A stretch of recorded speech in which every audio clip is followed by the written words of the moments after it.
जीवन जगत असताना आपल्या जवळ काय पाहिजे? ज्ञान पाहिजे. माझे ज्ञानोबर आहे म्हणतात, गुरुविना अनुभव कैसा कळे. गुरुशिवाय ज्ञान नाही, गुरुशिवाय विद्या नाही. तुम्ही जर अज्ञानी असाल, तुमच्या जवळ ज्ञान असेल तर 4 लोक तुम्हाला नमस्कार करतात. पण तुम्ही अज्ञानी जर असाल, तेच आजूबाजूचे लोक आपली टिंगल करतात. एक अज्ञानपणामुळे काय होत आहे का, एका गावात एक मनुष्य 24 तास दारू प्यायचा. त्याचा मुलगा इतका हुशार, त्याने 1ली पासून 10वी पर्यंत वर्गामध्ये कधीच 1 नंबर सोडला नाही. आता त्याच्या मुलाचा 10वीचा रिझल्ट होता. त्याच्या बापानं थोडीशी घेतली, कळतं ना, घेतली ते कळतं ना, म्हणजे बिसलेली नाही बरं, घेतली. त्याच्या बापानं थोडीशी घेतली आणि शाळेच्या गेटच्या बाहेर जाऊन थांबला. आता प्रत्येक मुलगा आपला रिझल्ट घेऊन येऊ लागला. त्याने एका मुलाला विचारलं, बाळा तुझा किती नंबर आला? त्यानं सांगितलं, काका माझा 20 नंबर आला. दुसरा मुलगा आला, किती नंबर आला? माझा 15 नंबर आला. तिसरा मुलगा आला, किती नंबर आला? माझा 12 नंबर आला. आता याचाच मुलगा आला. तो बाप म्हटला, पिंट्या अरे वर्गामध्ये काय दिवे लावले?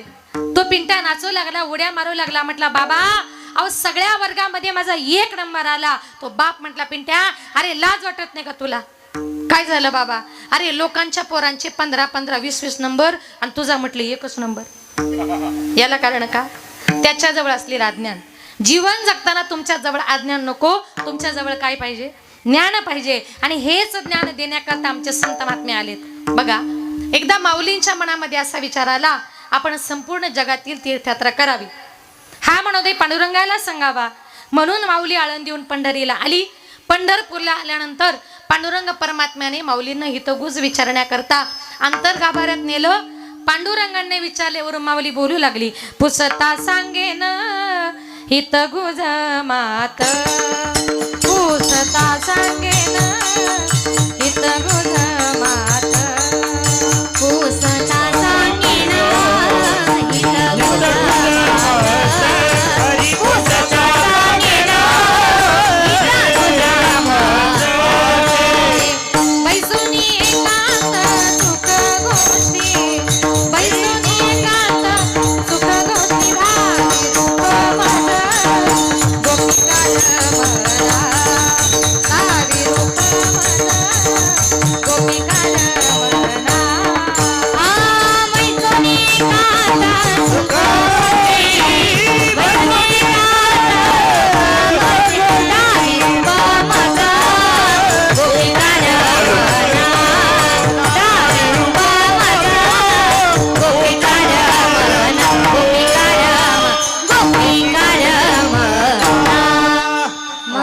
पुसता संगेन हितगुज मात, बैसोनी एकांत सुख गोष्टी.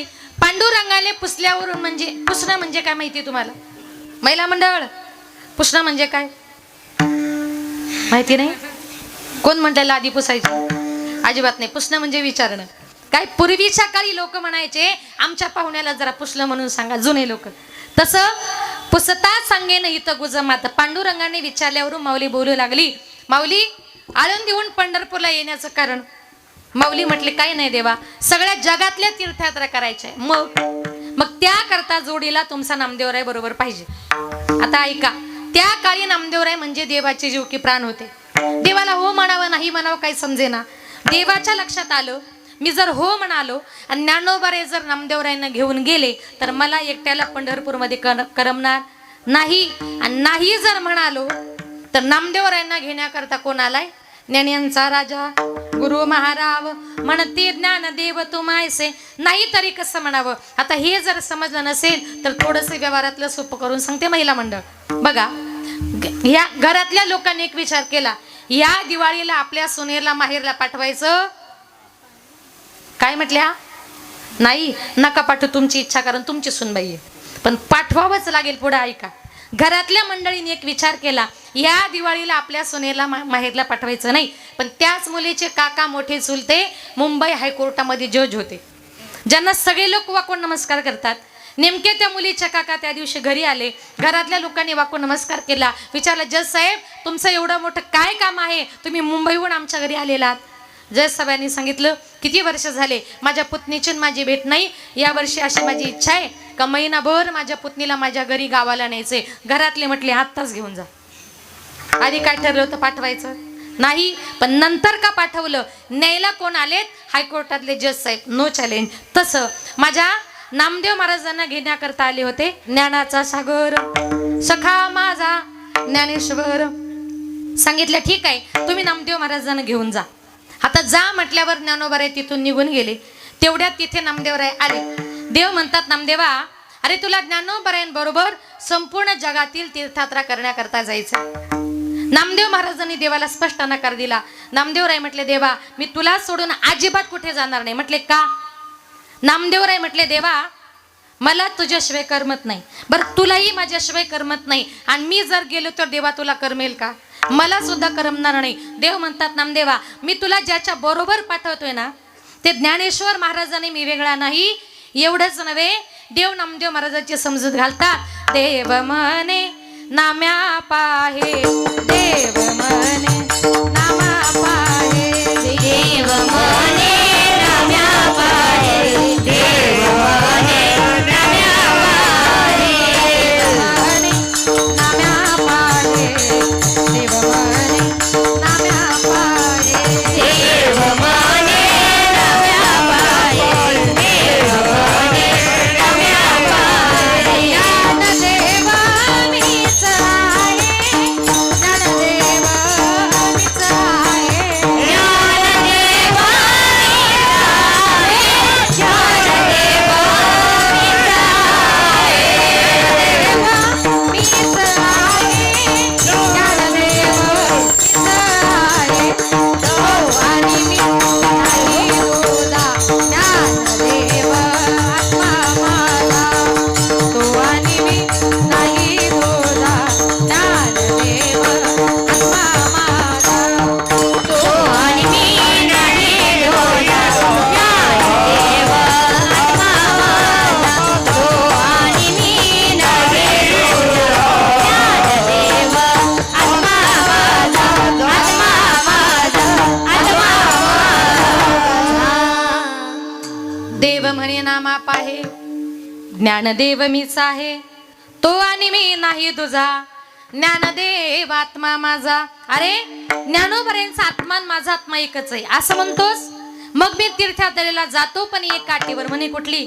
नामदेवराय म्हटले, देवा, मी तीर्थयात्रेला जाईल, पण ज्या देवाचे तुझ्यासारखे कमरेवर हात नसतील ना, त्या देवाचं मी दर्शन सुद्धा घेणार नाही. कटेवरी कर नाही ज्या देवाचे, न घे मी तयाचे दर्शन. नको घेऊ दर्शन, फक्त तू तीर्थयात्रा करण्याकरता जावं, ज्ञानोबारायांच्या संगतीमध्ये जावं, एवढीच माझी इच्छा आहे. देवाच्या इच्छेनुसार ज्ञानोबाराय नामदेवराय दोघ जण तीर्थयात्रा करण्याकरता निघाले. विठ्ठल रुक्मिणी त्यांना चंद्रभागेच्या वाळवंटापर्यंत पोहोचवण्याकरता गेली. जेव्हा दोघेही दिसेनासे झाले, पांडुरंग परमात्मा रावळात गेले, आणि देवाला नामदेवरायांखेरीज एक क्षणभर सुद्धा करमत नव्हतं. पण ज्या वेळेला कितीतरी वर्षातून ज्ञानोबाराय नामदेवराय तीर्थयात्रा करून परत आले, नामदेवराय रावळामध्ये गेले. देवाने लांबूनच बघितलं की अरे, माझा लाडका भक्त नामदेवराय इतक्या वर्षातून मला भेटतोय, जावं आणि त्याला कडकडून असं आलिंगन द्यावं. आलिंगन देण्याकरता देव विटेवरून खाली उतरले, पण नामदेवराय पाठीमागे सरकले. नामदेवराय म्हटले, देवा, अरे तुला आलिंगन देण्यापेक्षा संताच्या संगतीचं सुख किती मोठं आहे. काय सांगू सुख आपणा पारिखे नाही तेथे. नामदेवराय देवाला म्हटले, देवा, अरे तुला आलिंगन देण्यापेक्षा संताच्या संगतीचं सुख किती मोठं आहे हे आज मला कळालं. म्हणून जीवनामध्ये संगतीला फार महत्व आहे. तुम्ही जशी संगत कराल ना, तसा मनुष्य घडत असतो. म्हणून जीवनामध्ये संगत महत्वाची. आपण संगत कोणाची करतोय? जीवनामध्ये वारकऱ्याची संगत केली, चांगल्या मार्गाने जाल. बघा, एखादा खाणारा पिणारा मनुष्य जर असेल आणि त्याच्या संगतीमध्ये एखादा चांगला मनुष्य, सज्जन मनुष्य जर गेला, एक दिवस तो त्याला गाडीवर बसवतो, हॉटेलमध्ये घेऊन जातो, त्याला म्हणतो, अरे बाबा, आज योगायोगानं माझ्या बरोबर आला तर थोडी तरी घे. तो म्हणतो, नको रे, कधी घेतली नाही.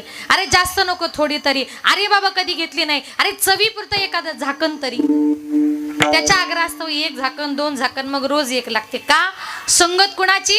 त्या पिणाऱ्या माणसाची. पण तो जर खाणारा पिणारा मनुष्य असेल, एखाद्या वारकऱ्याच्या संगतीमध्ये गेला, आळंदीला गेला, पंढरपूरला गेला, कीर्तनाला गेला, भजनाला गेला, तो म्हणतो, बस आता मला सुद्धा तुझ्यासारखी माळ घालायची. म्हणून जीवनामध्ये आपण संगत कोणाची करतोय? संतन की संग लाग रे तेरी अच्छी बने, संतन की संग लाग रे तेरी अच्छी बने, संतन की संग लाग रे तेरी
आहे, चांगल्याची संगत करा.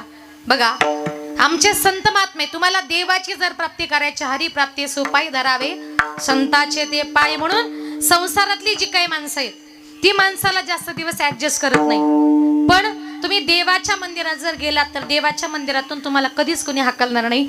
एक सुंदर उदाहरण सांगते बघा. एका गावात एका मुलाचं नवीन लग्न झालं. लग्न झाल्यानंतर योगायोगानं धोंड्याचा महिना आला होता, जो या वर्षी सुद्धा आलाय. त्याला अधिक मास म्हणतात आणि अजून धोंड्याचा महिना सुद्धा म्हणतात. धोंड्याचा महिना म्हटलं की जावयांची मजा असते, म्हणजे ज्याचं नवीन लग्न झालंय त्याची. म्हणजे तुम्ही सगळ्यांनी त्याचा अनुभव घेतलेला असेल.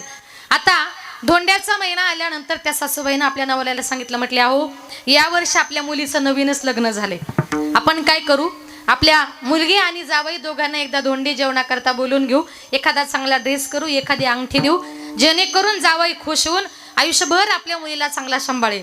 म्हणून सासरी बुवाने आपल्या जावयाकरता पत्र लिहिलं. आता धोंडी जेवणाकरता बोलवलं, पण जावई इतका कलाकार, येताना एकटाच आला, त्यांच्या मुलीला घेऊनच आला नाही. सासरी बुवाने विचारलं आमची मुलगी, त्यानं सांगितलं घरी फार काम आहे, ती नंतर येईल, पण सध्या मी तर आलोय ना, आता सध्या माझी एकट्याची सोय करा.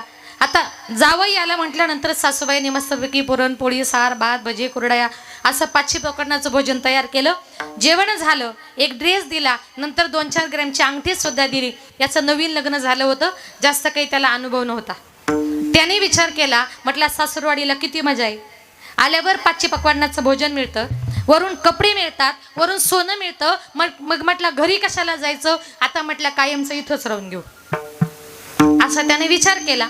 विचार केल्यानंतर 5 दिवस झाले, 10 दिवस झाले, जावई जायला तयार नाही. आता जावई आहे, जा तरी कसं म्हणावं. शेवटी सासरे बुवा त्याच्याजवळ गेले आणि सांगितलं, जावई बापू आम्ही तुम्हाला धोंडी जेवणाकरता बोलवलं, तुम्ही आलात, आम्हाला वाटलं तुम्ही 5 दिवसात जाल, 10 दिवसात जाल, आज 12 दिवस व्हायला आले जावई बापू, अहो घरातली माणसं तुमची वाट बघत असतील ना. तो म्हटलं त्यांचं काही टेन्शन घेऊ नका, आणि तुम्हाला जर माझ्या घरच्यांची जर काळजी वाटत असेल ना, आपण असं करू, फोन करून आमच्या घरच्यांना सगळ्यांना इकडेच राहायला बोलून घेऊ. आता सासरा म्हटला हा आला तर आला ना, हा घरच्यांचा पण वशिला लावायला बघतोय.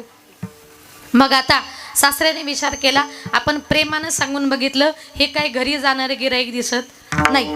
मग दिवसभर दोघा नवरा बायकोने असा प्लॅन केला, म्हटले काही करून आजच्या आज जावयाला घराच्या बाहेर काढून द्यायचं. जावई जरी असला पण जास्त दिवस आपल्या घरी ठेवायचं नाही, आजच्या आज त्याला घराच्या बाहेर काढायचं. कसं काढायचं, सासऱ्याने सांगितलं, हे बघ बायकोला सांगितलं, आज रात्री तू 500 पकवानाचं भोजन करायचं, पण एकही भाजीमध्ये मीठ टाकायचं नाही.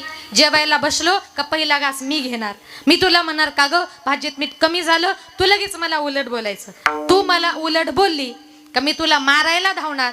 आता पूर्वीच्या काळी लाईटी नव्हत्या, त्या रॉकेलच्या बत्त्या किंवा चिमण्या असायच्या. तू काय करायचं, मी तुला मारायला धावलो का ती तू बत्ती चिमणी फुकून टाकायची आणि अंधाराचा फायदा घेऊन म्हटलं मी चांगलाच जावयाचा काटा काढतो.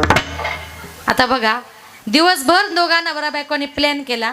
रात्रीच्या वेळेला जावयाचं शेवटचं भोजन सासूबाईने 500 पकवानाचं भोजन तयार केलं. एकही भाजीमध्ये मीठ टाकलं नाही. जेवायला बसले, पहिला घास सासरी बुवानं घेतला. तो म्हणतो का ग भाजीत मीठ कमी झालं, तुला अक्कल नाही का, कळत नाही का, जावई बापू जेवायला बसले. ती म्हणते का हो जावई देखत माझी अक्कल काढता, तुम्हाला अक्कल आहे का. माझी अक्कल जावयाच्या समोर काढते म्हटल्यानंतर जे उठला आणि बायकोला मारायला धावला. नवऱ्यानं सांगितल्याप्रमाणे ती बत्ती फुकली, सगळा अंधार झाला. सासूबाई एवढी हुशार ती पळून गेली आणि बिचारा जावई तिथंच बसला. सासऱ्यानं त्या अंधाराचा फायदा घेऊन त्या जावयाची अशी हिप्पी हातामध्ये पकडली, जे लातानी मारायला सुरुवात केली. सांगतो अहो मारू नका, मारू नका, मी तुमचा जावई बापू, अहो मला मारू नका. तो म्हटला आज जावयाचा बाप जरी आला तरी मी तुला मारायचा सोडणार नाही. अंधारात जावई असा मारला, असा मारला, घरातून जसा पळाला तसा अजूनपर्यंत परत जेवायला आला. का संसारातली माणसं माणसाला जास्त दिवस ऍडजस्ट करत नाही. एखाद्या मुलीचं जरी लग्न झालं आणि ती जरी आपल्या माहेरी आली, तिनं 2च दिवस माहेरामध्ये राहायचं. तिसऱ्या दिवशी आपली भाऊजाई भांडे आपटायला लागली का तिनं समजायचं आता इथं आपलं खरं राहिलं नाही. का संसारातली माणसाला माणसं समजून घेत नाही. पण तुम्ही आळंदीला गेलात, पंढरपूरला गेलात, पंढरपूरच्या महाद्वारामध्ये पंढरपूरमध्ये तुम्ही महिनाभर जरी थांबलात, तिथून तुम्हाला कोणी हाकलणार नाही. तुम्हाला जायचंय जाऊ देवाच्या गावा, जाऊ देवाच्या गावा, जाऊ देवाच्या गावा.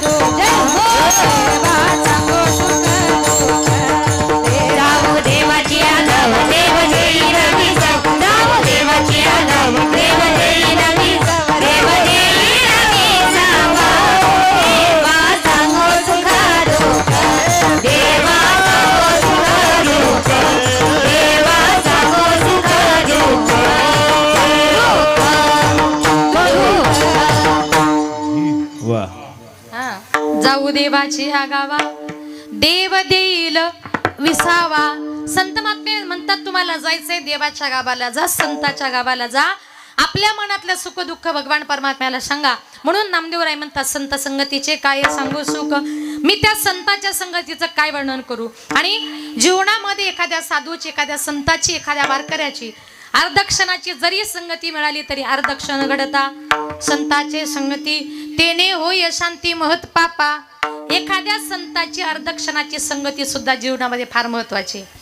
हे उदाहरण प्रत्येकानं ऐका, जीवनामध्ये कधीतरी तुम्हाला कामी येईल का जीवनामध्ये संताच्या संगतीला किती किंमत आहे. ऐका, एका गावामध्ये एक साधू महाराजांनी गंगेमध्ये स्नान केलं आणि ते गंगेच्या किनारी देवाचं ध्यान करत बसले. तेवढ्यात तिथल्या प्रजेतला राजा तिथे आला. राजा जरा धार्मिक होता, त्यानं साधू महाराजांना बघितलं आणि तो राजा साधू महाराजांच्या पाठीमागे जाऊन गुपचूप उभा राहिला. त्याने विचार केला, साधू महाराज आज काय मंत्र म्हणतात, तो मंत्र आपण ऐकायचा, तो मंत्र पाठ करायचा आणि आयुष्यभर त्याच मंत्राचा जप करायचा. म्हणून तो राजा साधूच्या पाठीमागे गुपचूप जाऊन उभा राहिला. साधू महाराजांनी डोळे उघडले. साधू महाराजांच्या समोर एक बगळा पाण्यात चोच बुडवायचा, दगडावर घासायचा, पाण्यात चोच बुडवायचा, दगडावर. त्याला बघून ते साधू महाराज म्हटले, अरे बगड्या, अरे घीस घीस करे तिखी करे ऊपर लगाया पाणी, जिस कारण तुम तिखी करे ओ सब हम जानी. म्हणजे साधू महाराज म्हणत होते, बगड्या घासून घासून चोच तीक्ष्ण करतो, कशा करता, मासे पकडायला ना, हे मला 100% माहिती आहे. आता राजाला हिंदी कळतच नव्हती. त्याला वाटलं तो साधूचाच मंत्र आहे. त्यानं 2-4 वेळा ऐकला आणि त्यानं तो मंत्र पाठ केला. घीस घीस करे तिखी करे ऊपर लगाया पाणी, जिस कारण तुम तिखी करे ओ सब हम जानी. आता तो राजा तिथून निघाला, आपल्या राजवाड्यात गेला. गंमत अशी, राजाच्या राणीने राजाला मारण्याकरता अनेक प्रकारचे प्रयत्न केले होते, पण सगळे प्रयत्न फुकट गेले होते. पण त्या दिवशी राणीने न्हाव्याला बोलवून सांगितलं, न्हावी दादा, आज तुम्हाला राजाची दाढी करता करता राजाची मान कापायची. न्हावी म्हटलं, कसं काय शक्य आहे, तुला जगायचं असेल तर माझी आज्ञा पाळावी लागेल. न्हाव्याचा नाविलाज झाला होता. न्हावी दादा राजवाड्यामध्ये आला, राजाच्या जवळ गेला, सांगितलं, राजे साहेब खुर्चीत बसा, राणी साहेबांची आज्ञा आहे, तुमची दाढी करायची. आता राजा खुर्चीमध्ये बसला, बिचाऱ्याच्या काहीच मनात नाही, ध्यानात नाही. राजे साहेब बसले, न्हावी दादा दाढी करण्याकरता आले. आता पूर्वीच्या काळी दाढी करण्याकरता वस्त्र असायचा. मग ते न्हावी काय करायचे, त्याला धार लावण्याकरता पाण्यात वस्तारा बुडवायचा, हातावर घासायचा, पाण्यात बुडवायचा, हातावर घासायचा.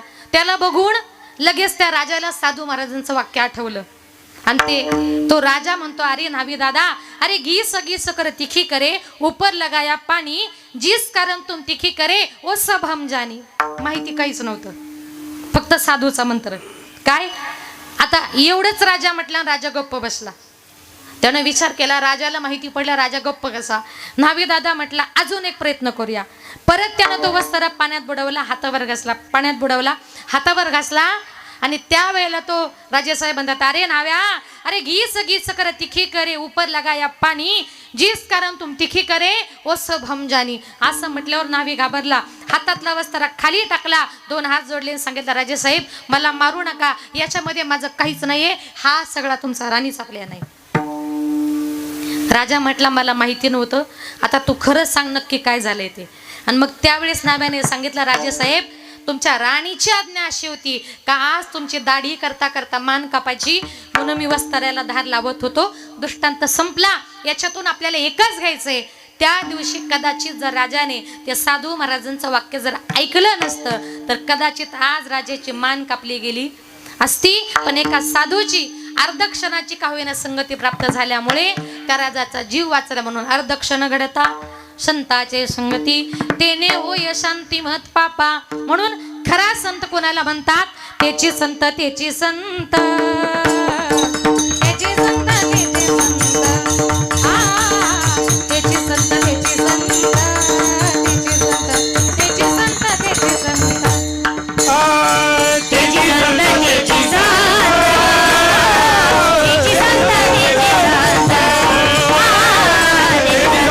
संत त्याची संत त्याची संत. ज्यांचा हे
म्हणतात त्याचे संत त्याचे संत, ज्यांचा हेत विठ्ठले, जे विठ्ठलाशिवाय दुसरे काही बोलत नाही, अशा संत संगतीचे काय सांगू सुख. नामदेवराय पुढे म्हणतात आपणा पारिखे नाही ते पारख म्हणजे ओळख. नामदेवराय म्हणतात देवा मी तुला ओळखलंच नव्हतं.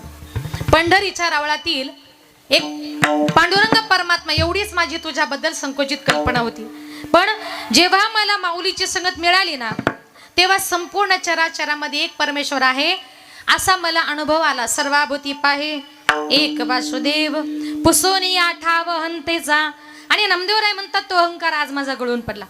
अजून मला तो प्रसंग आठवतोय. नामदेवराय म्हणतात ज्या वेळेला ज्ञानोबा आणि मी आम्ही उत्तर भारतातून तीर्थयात्रा करत करत गोकुळ मथुरा वृंदावन प्रयाग कुरुक्षेत्र करत करत महाराष्ट्रामध्ये आम्ही औंढ्या नागनाथाच्या जवळ आलो.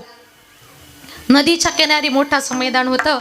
त्या मैदानामध्ये रात्री नामदेवरायांचं कीर्तन ठरवलं. कीर्तनाला खूप समाज जमला होता. नामदेवरायांचं कीर्तन ऐकण्यासाठी स्वर्गातून अनेक देव खाली आले होते. त्या कीर्तना माझे पांडुरंग परमात्मा तर भान हरपून नाचत होते. अभंग बोलता रंग कीर्तनी भरला, प्रेमाचे छंदे प्रेमाचे छंदे विठ्ठल नाचू लागला. नामदेव कीर्तन करी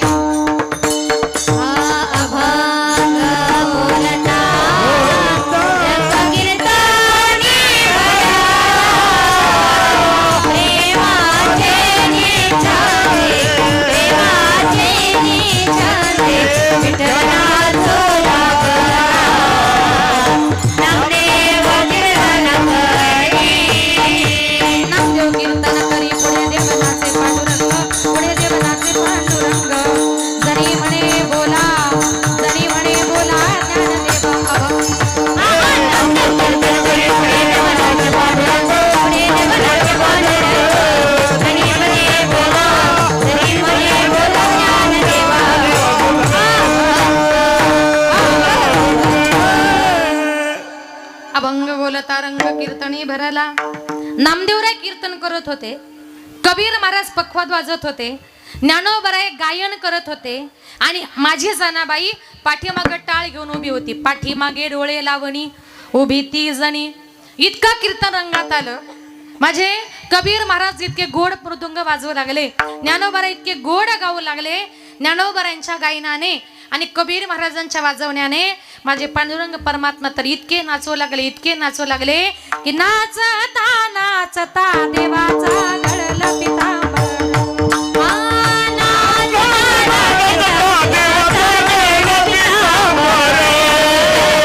नाचता नाचता देवाचा गळला पितांबर.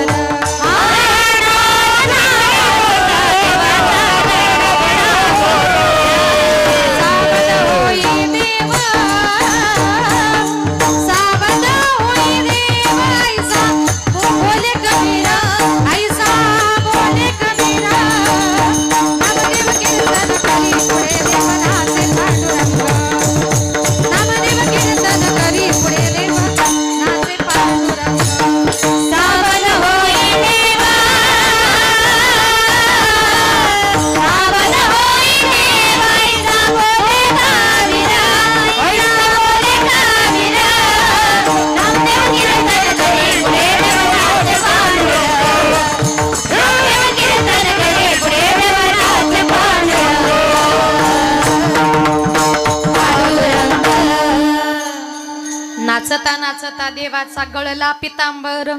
इतके देव नाचत होते. नाचता नाचता देवाचा पितांबर गळला तरी देव भानावर नाही, तरी देव नाचतायत.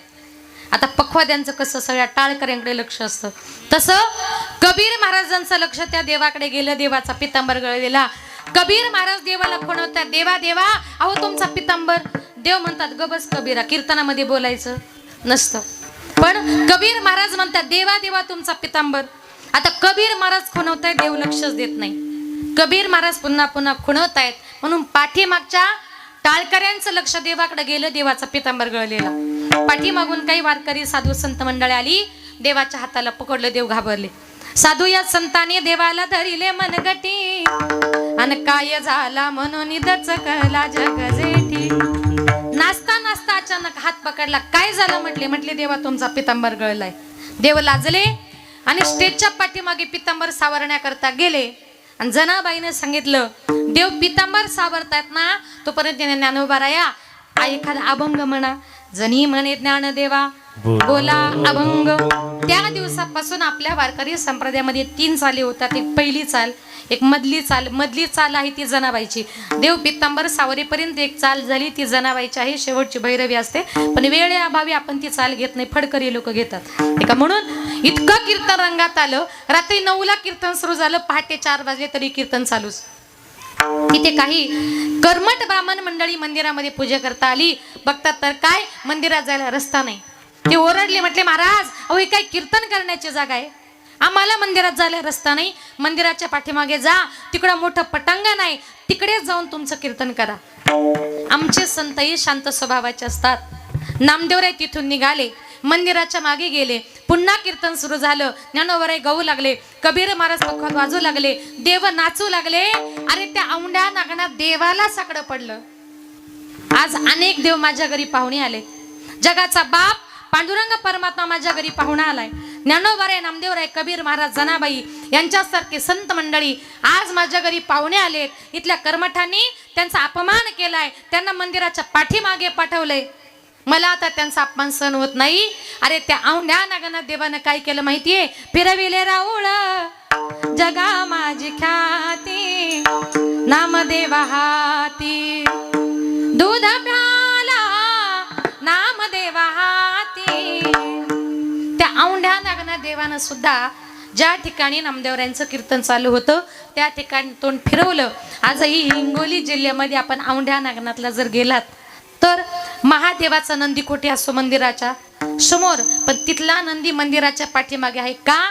तिथल्या देवानं तोंड फिरवलेलं आहे. आणि म्हणून नामदेव महाराज सांगतात अरे त्या देवानं तोंड फिरवलं, पण एवढं मोठं निर्जीव दगडाचं मंदिर सुद्धा फिरलं. हे कुणाच्या कृपेनं झालं?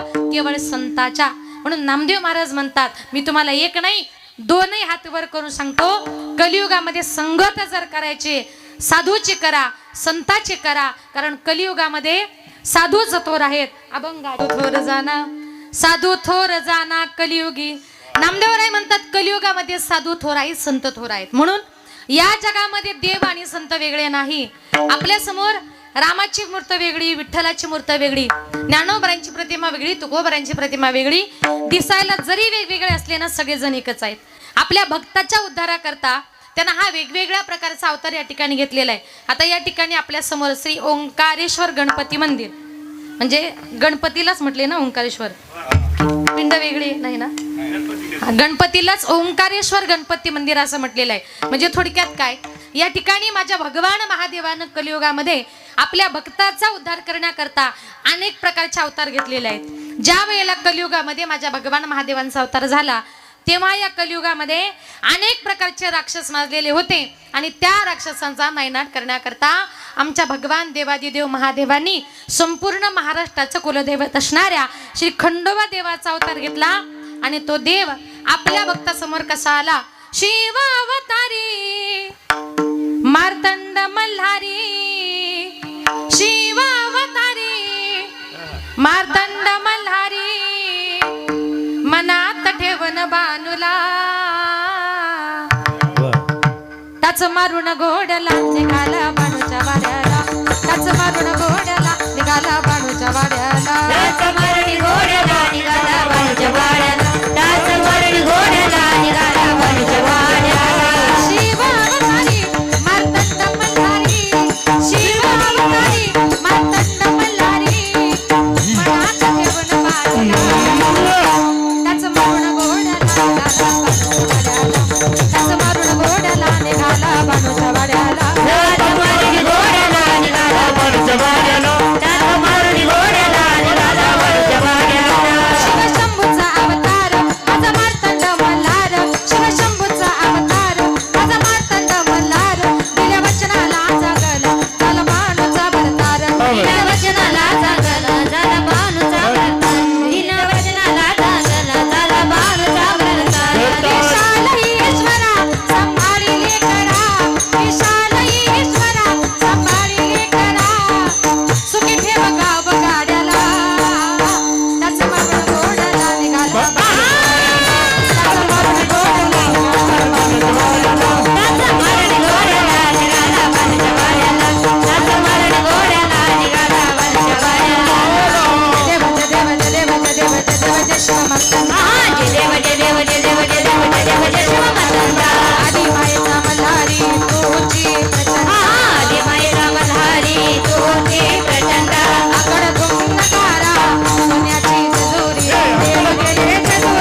असं वाटलं ना थोडं गोंधळ केल्यासारखं, माइंड फ्रेश.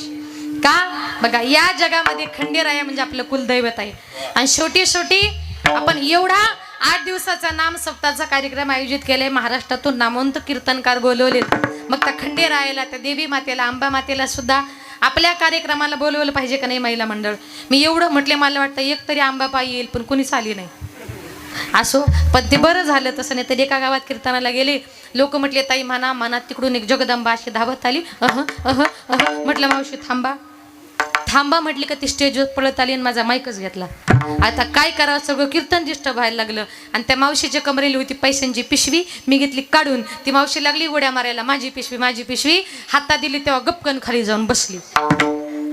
भगवान परमात्मा आपल्या भक्ताच्या उद्धाराकरता या जगामध्ये अनेक रूपाने यायला तयार आहे. म्हणून भगवंत म्हणतात, एकोहम भवशाम, मी एकटाच या जगामध्ये अनेक रूपाने नटलो आणि तेच हे जग. म्हणून संतांनी आपल्याला जो मार्ग दाखवला, त्या मार्गाने तुम्हाला मला प्रत्येकाला जायचंय. मार्ग दावणी गेले आधी दयाने दे संत तेनेची पण ते चालू जाता, न पडे गुंता कोठे काही.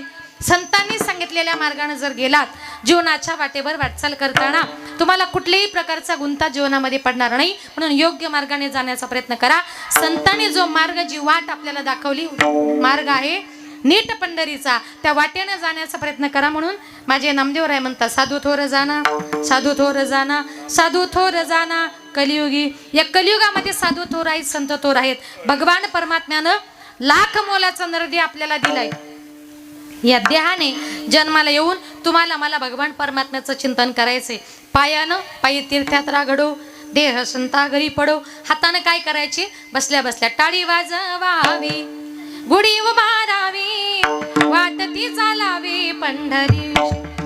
कानाने कान भरून या ऐकेन तुझी कीर्ती, ते माझं विश्रांती देई देवा.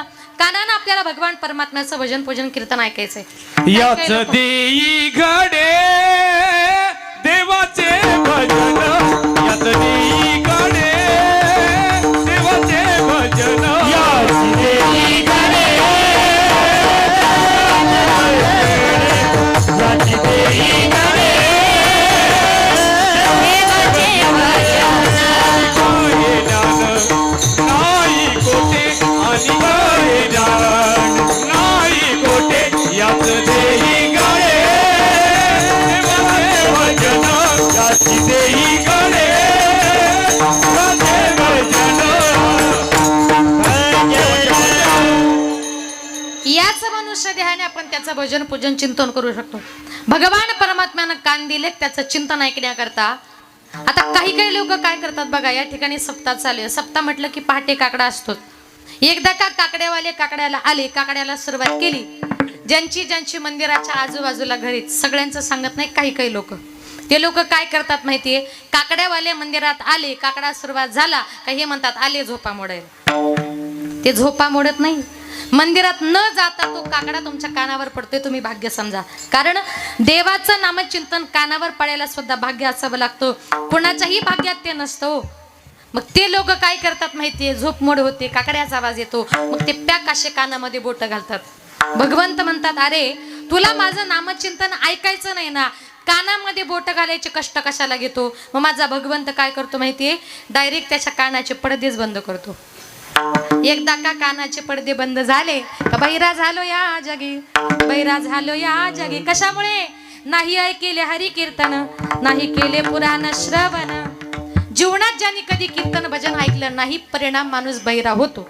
एकदा का माणूस बहिरा झाला, हा त्याला काय सांगतो, तू त्याला काय सांगतोय, कुणाचंच कुणाला काही कळत नाही. एक उदाहरण सांगते बघा. एका गावात एक बहिरा मेंढपाळ राहत होता. मेंढ्या चरण्याकरता शेतावर गेला. आरामाला एका झाडाखाली बसला. बसल्या बसल्या त्याला झोप लागली. 1-1.5 तासाने उठून इकडे तिकडे बघितलं, मेंढ्या काही दिसत नाही. कुणाला विचारावं अशी परिस्थिती नव्हती. बऱ्याच अंतरावर चालत गेला आणि त्या ठिकाणी त्याला एक शेतकरी दिसला. त्याने विचार केला, या शेतकऱ्याने माझ्या मेंढ्या बघितल्या असतील, म्हणून तो त्या शेतकऱ्याच्या जवळ आपल्या मेंढ्या विचारण्याकरता गेला. आता हा मेंढपाळ कसा होता, कानाने बहिरा होता. आणि ज्या शेतकऱ्याला आपल्या मेंढ्या विचारायला गेला, तो शेतकरी होता बहिरम सोसायटीचा अध्यक्ष. लक्षात आलं का? म्हणजे तोही बैराच होता. आता हा बैरा त्या बैऱ्याच्या जवळ गेला आणि त्याला विचारतो, का रे शेतकरी दादा, माझ्या मेंढ्या ह्या रस्त्याने गेल्या का, असा हात करून विचारला. तो शेतकरी बैरा असल्यामुळं त्याला वाटलं हा विचारतो या शेतात लावलंय काय. तो म्हटलं या शेतात ना सगळे कांदेच लावलेत. त्याला वाटलं हा सांगतो का तुझ्या मेंढ्या ह्या रस्त्याने गेल्या. आता हाताच्या संकेतानुसार बऱ्याच अशा अंतरावर गेला आणि त्याला त्याच्या 20-25 मेंढ्या मिळाल्या. त्याला फार आनंद वाटला. म्हटलं अरे त्या शेतकऱ्यानं आपल्या एवढ्या मेंढ्या सापडून दिल्या, त्याच्या आपल्यावर फार उपकार झालेत, मग काहीतरी त्याला दिलं पाहिजे. त्या मेंढपाळाच्या लक्षात आलं त्याच्या 25 मेंढ्यामध्ये एक पाय मोडलेली मेंढी होती आणि तिला चरायला न्यायचं म्हटलं की त्याला बगलेत घालून न्यावं लागत होतं.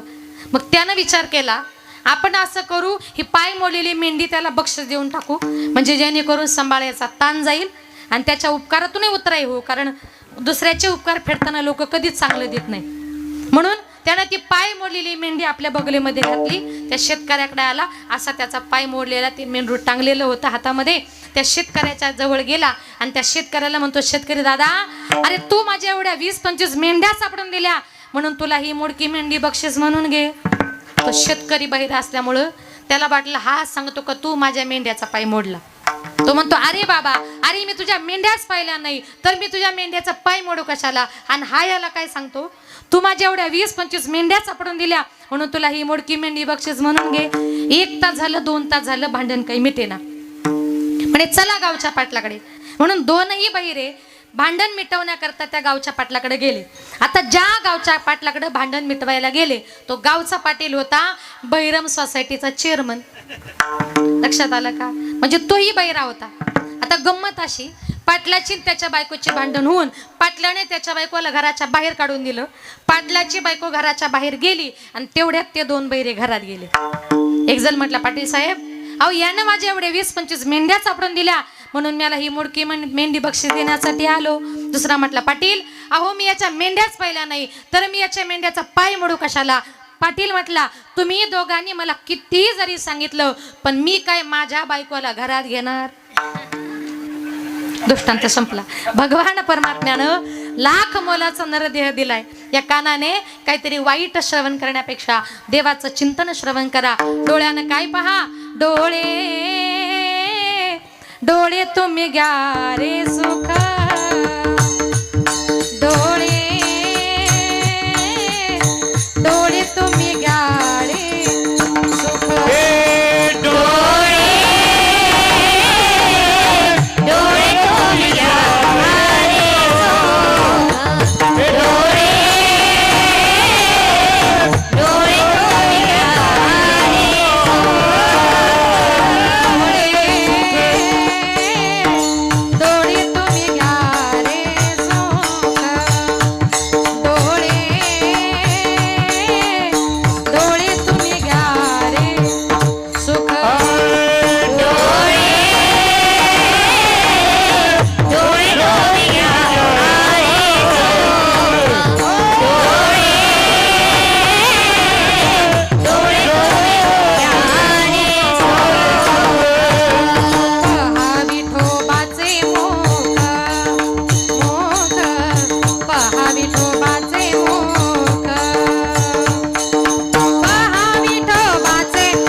डोळे तुम्ही घ्या रे सुख, पहा विठोबाचे मुख. डोळ्यानं भगवान परमात्म्याचं मुख आवडीनं बघा. म्हणून या कलियुगामध्ये साधू थोर आहेत. कलियुगामध्ये साधू थोर आहेत पण खोटे नाही किंवा भोंदू नाही. आताच्या काळामध्ये साधू संत झाले पण कसे भोंदू साधू. त्याला अभंग आहे. ऐसे कैसे झाले बंधू कर्म करुणी म्हणते साधू, अंगाला वनिया राख डोळे झाकुनी करती पाप. असे बंधू साधू समाजामध्ये झाले. त्या बंधूंच्या पाठीमागे लागू नका. एक शेवटचं छान उदाहरण सांगते. जीवनामध्ये साधूचं दर्शन घ्या, संताचं दर्शन घ्या, पण बंधूच्या पाठीमागे लागू नका. कारण का, एक ना एक दिवस त्यांची बंधुगिरी बाहेर आल्याशिवाय राहत नाही. एक सुंदर उदाहरण सांगते बघा. एका गावात एक साधू महाराज फिरत फिरत आले. गावातल्या लोकांना वेदाचं शास्त्राचं ज्ञान द्यायचे, प्रवचन वगैरे सांगायचे. 1 लाखाचे 2 लाख करतो, 2 लाखाचे 4 लाख करतो. पैसा कोणाला नकोय. गावातला एक इंजिनियर त्याचे डबल पैसे करून दिल्यामुळे तो इंजिनियर त्या साधूच्या पाठीमागे लागला. घरी गेल्यानं बायकोला सांगितलं, ग आपल्या गावात इतके चांगले साधू आले, तू काही कर पण त्यांच्या दर्शनाला चल. तिनं सांगितलं, मी त्या बंधूच्या दर्शनाला येणार नाही. त्यानं सांगितलं बंधू नको, साधू म्हण. ती म्हटली नाही. कारण का, त्या इंजिनियरची बायको म्हणजे एका कट्टर वारकऱ्याची मुलगी होती आणि वारकरी लोक सहसा अशा बंधू लोकांवर विश्वास ठेवत नाही. तिनं सांगितलं, हवं तर महाराजांना आपल्या घरी भोजनाकरता घेऊन या, मी 5 पक्वान्नाचं भोजन करते. त्यांनी सांगितलं, ठीक आहे, संध्याकाळी महाराज येतील, गावातील 10-15 प्रतिष्ठित मंडळी येतील, तू मस्तपैकी पुरणपोळीचा स्वयंपाक तयार कर. आता तिने 5 पक्वान्नाचं भोजन वगैरे बनवलं. नवऱ्याने सांगितलं होतं, महाराज इतके हुशार आहेत, आपल्या गावात बसल्या बसल्या जगात काय चालतं, विश्वात काय चालतं ते त्यांना कळतं. तिने ठरवलं, संध्याकाळी महाराज आपल्या घरी आले का आपण महाराजांची परीक्षा घ्यायची. तिनं 5 पक्वान्नाचं भोजन बनवलं.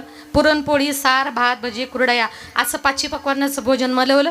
ताटं वाढण्यात आली. पण तिने काय केलं, साधू महाराजांचं ताट वाढताना भजी जे आहेत ना, भजी ते भाताच्या खाली लपून ठेवले. कुठे? भाताच्या खाली लपून ठेवले. कारण तिने सांगितलं, नवऱ्याने सांगितलंय, गावात बसल्या बसल्या साधू महाराजांना जगातलं दिसतं. मग ती म्हटली, जर जगातलं दिसतं मग भाताखालचे भजे जर दिसले तर साधू खरा, नाहीतर साधू खोटा. मग आता ताटं वाढण्यात आली. तिनं बरोबर ते भजे लपवलेलं ताट साधूच्या समोर ठेवलं. साधू महाराजांनी डोळे झाकले, श्लोक म्हणायला सुरुवात केली. ब्रह्मार्पण ब्रह्मवी ब्रह्माग्नो ब्रह्मणाहुतम ब्रह्मेव तेन गंतव्यम ब्रह्म कर्म समाधीनं. अशा प्रकारे श्लोक म्हटला. डोळे झाकलेले होते. डोळे झाकले आणि तेवढ्यात महाराज जोरात म्हटले, हाड हाड हाड हाड. इंजिनियर म्हटला, साहेब अहो आम्ही कुठं कुत्रे पाळले नाही, आमच्या घरात कुठे कुत्रे नाही, हाड हाड कोणाला म्हणालात. म्हटले, कसं आहे ना, जेव्हा मी डोळे झाकले तेव्हा मला असं समजलं, पंढरपूरच्या रावळामध्ये कुत्रे शिरले आणि ते कुत्रे मी तुमच्या गावात बसल्या बसल्या हाकलले. बाई म्हटली, आता खरी परीक्षा आहे. ताटं वाढण्यात आली. सगळेजण जेवायला बसले. आता घर मालकाचं लक्ष सगळ्यांच्या ताटाकडे गेलं.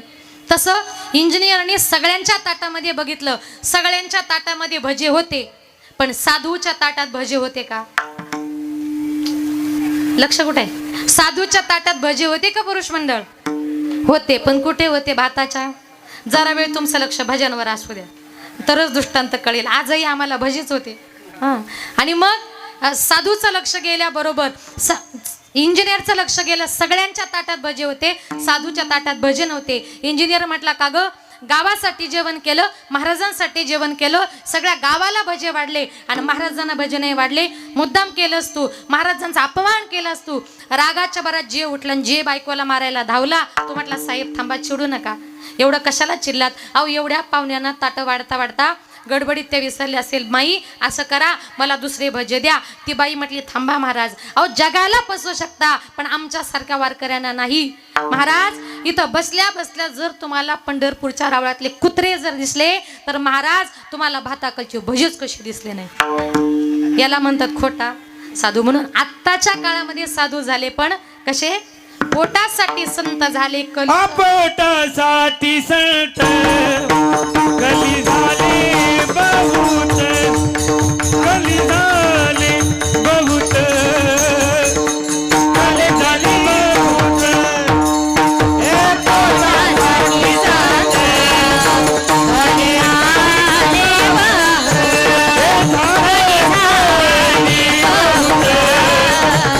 कली झाले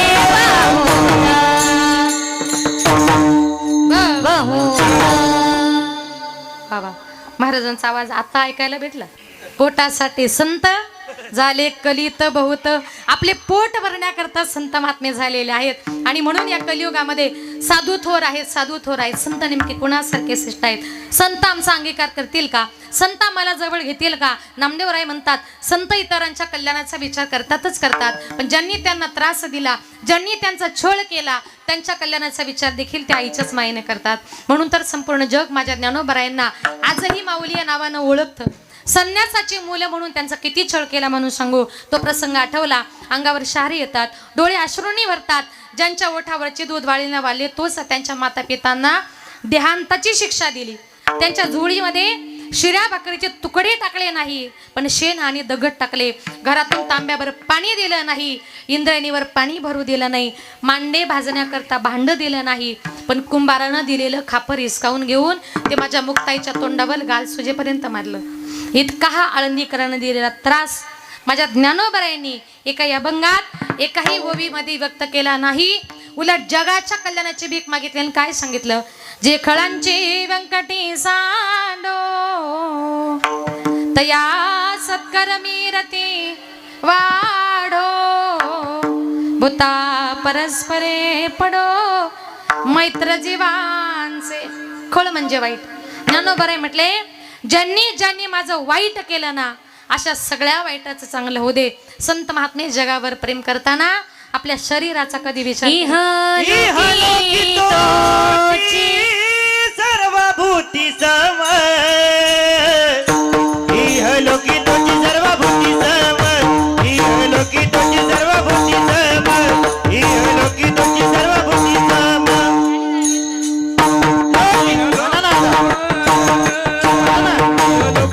सर्वभूती सम, इहलोकी सर्वभूती सम, इहलोकी सर्वभूती सम. इहलोकी तोची सर्वभूती सम, इहलोकी तोची सर्वभूती सम, इहलोकी तोची सर्वभूती सम, इहलोकी तोची सर्वभूती सम.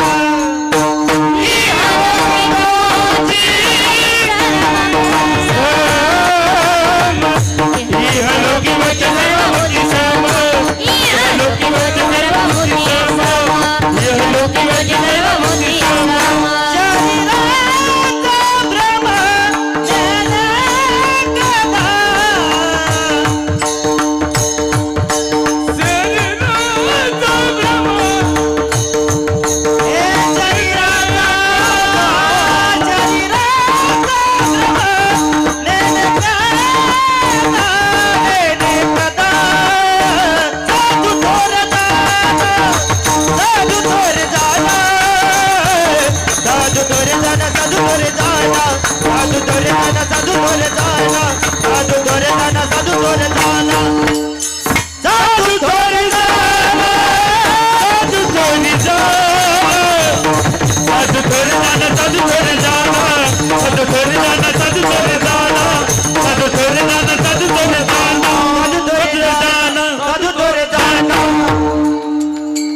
वा. इहलोकी तुझी सर्वाभूती सोम, शरीराचा भ्रम नेनो कदा. संत महात्मे जगावर प्रेम करताना, विश्वावर प्रेम करताना आपल्या शरीराचा कधी विचार करत नाही. शरीराचा भ्रम नेनो कदा. आमच्या संतांनी सगळ्या जगाचा संबंध तोडला, धनाचा तोडला, बायकोचा तोडला, मुलांचा तोडला. संबंध फक्त देवाशाने देवाशी जोडला. धनदारा पुत्र जन बंधू सोय रे पिशून, सर्व मिथ्या हे जाणून शरण रिघा देवासी. संत महात्मे शेवटी देवाला शरण गेले. का? देवाला शरण जाण्याचंच आपल्या जीवनाचं कल्याण आहे. आणि म्हणून आपण जर भगवंताला शरण गेलो, समुद्राच्या संसारूपी भवसागराच्या पलीकडे नेणार आहे तो भगवान परमात्मा. आणि म्हणून भक्त म्हणतात, भगवंता आम्ही सुद्धा कष्ट करायला तयार आहे, तुझं नामचिंतन करायला तयार आहे, तू एकच कर, आमच्या संसारूपी नौकेमध्ये आम्हाला मध्येच बुडू देऊ नको. ते भक्त अतिशय करुणेने भगवंताला म्हणतात, करू ना करो कष्ट हरो ज्ञान दो भगवन, भव में फसी नाव मेरी तार दो भगवन. करू ना करो कष्ट हरो ज्ञान दो भगवन, भव में फसी नाव मेरी तार दो भगवन. दर्द की दवा तुम्हारे पास है, दर्द की दवा तुम्हारे पास है, हे जिंदगी दया के भीख मांगती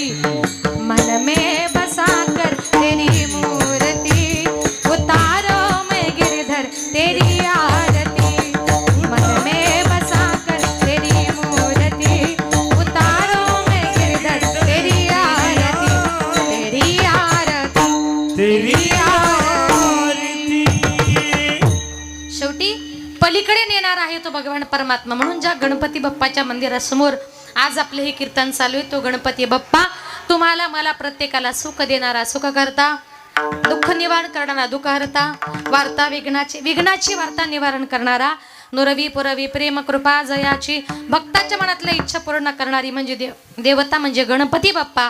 त्या गणपती बाप्पाचं नामचिंतन जर केलं तर जीवनामध्ये कुठल्याही प्रकारचं विघ्न आपल्यावर येत नाही. तूच सुख करता तूच दुःख हरता, अवघ्या दिनाच्या नाता बाप्पा मोरया रे, बाप्पा मोरया रे, चरणी ठेवी तो माथा. तुझ सुख करता तुझ दुःख हरता, अवघ्या दिनाच्या नाथा बाप्पा मोरया रे, बाप्पा मोरया रे, देवी बोला. गेले मोदक लाल गव्हाचे, नाव काढून पोतांदळाचे, आलं ओळख साऱ्या घराचे, दिन येतील कारे सुखाचे, सेवा जाणून गोड मानून द्यावा आशीर्वाद आता. बाप्पा मोरया रे, बाप्पा मोरया रे, चरणी ठेवी तुम्हाला. तुझ सुख करता तुझ दुःख हरता, अवघ्या दिनाच्या नाथा बाप्पा मोरया रे, बाप्पा मोरया रे, चरणी ठेवी माता, चरणी ठेवी माता, चरणी ठेवी माता. गणपती बाप्पा मूर्ती. ती गणपती देवता सुख देणारी दुःख निवारण करणारी भक्ताच्या मनातल्या इच्छा पूर्ण करणारी देवता म्हणजे गणपती बाप्पा. आमचे संत महात्मे जगावर प्रेम करताना शरीराचा विचार करत नाही. संतांनी सगळ्या जगाचा संबंध तोडला. एक दिवस भगवान बुद्ध आपल्या नादात एका नगरातून चालले होते. गळ्यामध्ये विना, हातामध्ये चिपळ्या, दिनरजनी हातचे धंदा, गोविंदाचे पोवाडे नाचत होते, गात होते. हा प्रकार एका कुत्र्यानं पाहिला. तो कुत्रा जोर जोरात भुंकत आला. येऊन त्यानं भगवान बुद्धांच्या पायाचा लचका तोडला. पायातून रक्त वाहू लागलं. काडीचा प्रतिकार नाही म्हणून कुत्र्याने दुसरा पाय पकडला. दुसरा पायाचा लचका तोडला. त्याच्यातून रक्त वाहू लागलं. काडीचा प्रतिकार नाही. हा प्रकार गच्चीवर बसलेला एका महाशय बघत होता. तो ओरडला, महाराज महाराज, कुत्ता कुत्ता. महाराजांनी त्याच्याकडे बघितलं आणि महाराज म्हटले, अरे कुत्ता जाने और चमडी जाने. कुत्रा चावला, यात माझं गेलं काय? हे शरीर माझं नाही. देह हा पाचाचा आणि हिला उसना, शेकी ज्याचा त्याला देणे पडे. पंचतत्वाचा देह काळाकडून मी उसना घेतलाय, ज्याचा घेतलाय त्याला परत द्यायचाय. शेवटी या अभंगामध्ये संतांची तुलना माझ्या नामदेवरायांनी गायी बरोबर करण्याचा प्रयत्न केला. पण या ठिकाणी फरक अगदी थोडासा आहे. गायी बरोबर तुलना का केली? कारण तुम्ही सांगाल 8 ते 10चं कीर्तन आहे, 10 वाजायला आले, आता तरी सांगा संत नेमके कोणासारखे श्रेष्ठ आहेत? शेवटी या अभंगामध्ये संतांची तुलना गायी बरोबर करण्याचा प्रयत्न केला. गायी बरोबर तुलना का केली? जसं गाय दूध देते, स्वतःसाठी नाही, जगाच्या कल्याणाकरता एका सुभाषितकाराने गोड वर्णन केले. पिबंती नद्या स्वयमेव नाम, स्वयं न खादंती फलानि वृक्षा, नादंती सस्यं खलु वारिवाः, परोपकाराय सतां विभूतयाः. नद्या स्वतःचं पाणी पित नाही, झाडे स्वतःची फळे खात नाही, मेघ स्वतःचं धान्य खात नाही. त्याप्रमाणे संतांचं जीवन, गायीचं जीवन हे जगाच्या कल्याणाकरता असतं. फरक अगदी थोडासा आहे. गाय दूध देते, तिचा 2-3 महिन्याचा काळ खंडित जातो. पण या उलट आमचे संत महात्मे अखंड निरंतर ज्ञानामृताचा वर्षाव. नामा म्हणे गाय दूध एक सार, साधू निरंतर वर्ते तैसा. आता या ठिकाणी माझ्या अल्पमतीप्रमाणे अभंगाचा धावता भावार्थ आपल्या समोर मांडण्याचा प्रयत्न केला. कार्यक्रमाची वेळ जवळजवळ संपत आलेली आहे. जास्त वेळ घेणार नाही. उरलेल्या वेळेमध्ये थोडंसं माझ्या माता भगिनींकरता, पूर्वीचा काळ असा होता, एक माझे संत तुलसीदास म्हणतात की माते, तुला जर मुलाला जर जन्म द्यायचा असेल, जननी जनेस भक्त बने, दाता बने या शूर, नाही तो बरी वांज भली क्यू खाईया नोर. माते, चांगल्या मुलाला जन्म दे. तो मुलगा शूर असला पाहिजे, वीर असला पाहिजे, ईश्वराची, समाजाची, देशाची सेवा करणारा असला पाहिजे. असा चांगला पुत्र माते तुला जर जन्माला जर घालता येत नसेल तर माते वांज राहिली तरी चालेल. पूर्वीच्या काळी मातांनी आपल्या मुलांवर उत्तम प्रकारे संस्कार केले. आता पूर्वीच्या काळी माता संस्कार कसे करायच्या?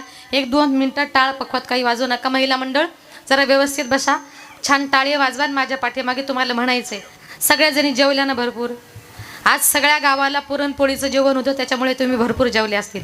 पोळी खाल्ल्यासारखा जरा आवाज काढा बरं. आणि दादा जरा यांची शूटिंग घ्या महिला मंडळाची. सुंदर माझे जाते ग फिरते बहुते ग. आवाज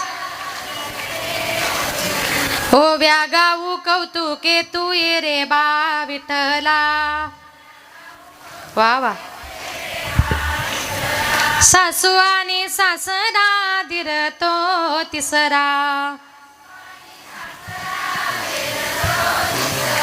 ओव्या गाऊ भ्रतारा तू ये रे बा विठ्ठला. प्रपंच दळण दळीले पिठ म्या भरिले, सासू पुढे ठेविले तू ये रे बा विठ्ठला. सुंदर माझे जाते ग फिरते बहुते ग, ओव्या गाऊ कौतुके तू ये रे बा विठ्ठला.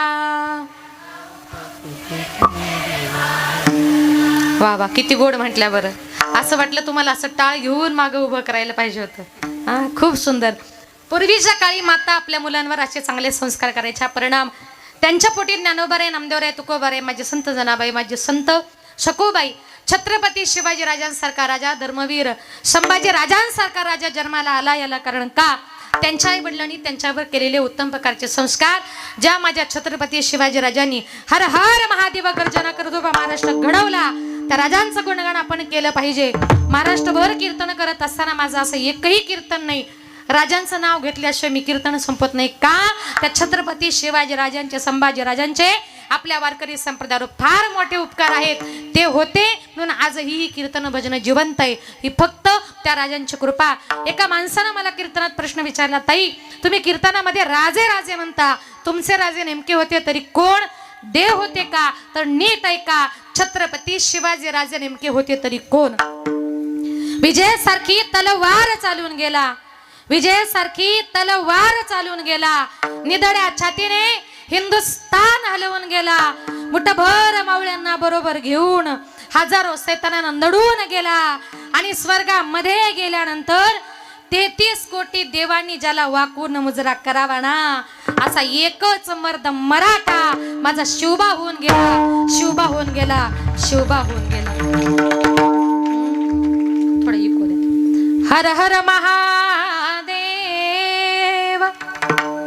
हर हर महादेव, हर हर महादेव. गिरिशिखरी किरीटापरी लहरी भगवा ध्वजा, गिरिशिखरी किरीटापरी लहरी भगवा ध्वजा. उगवला तारा तिमिर हरा गरजा शिवाजी राजा, उगवला तारा तिमिर हरा गरजा शिवाजी राजा, उगवला तारा तिमिर हरा गरजा शिवाजी राजा, उगवला तारा तिमिर हरा गरजा शिवाजी राजा. युगायुगाचा गडदंधार यवन चाकरी करी सरदार, यवन चाकणी करी सरदार, यवन चाकणी करी सरदार. युगायुगाचा गडदंधार यवन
उगवला तारा तिमिरा हरा गरजा शिवाजी राजा उगवला तारा तिमिरा हरा गरजा शिवाजी राजा उगवला तारा तिमिरा हरा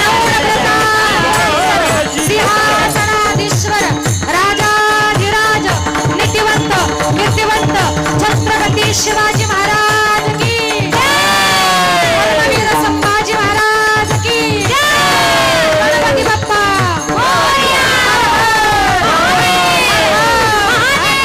हर हर महादेव. आज या ठिकाणी आपल्या या गावामध्ये ताडगावमध्ये चालत असलेला अखंड हरिनाम सप्ताह तथा ग्रंथराज ज्ञानेश्वरी पारायण सोहळा या ठिकाणी चालू आहे. मोठ्या आनंदानं मोठ्या उत्साहानं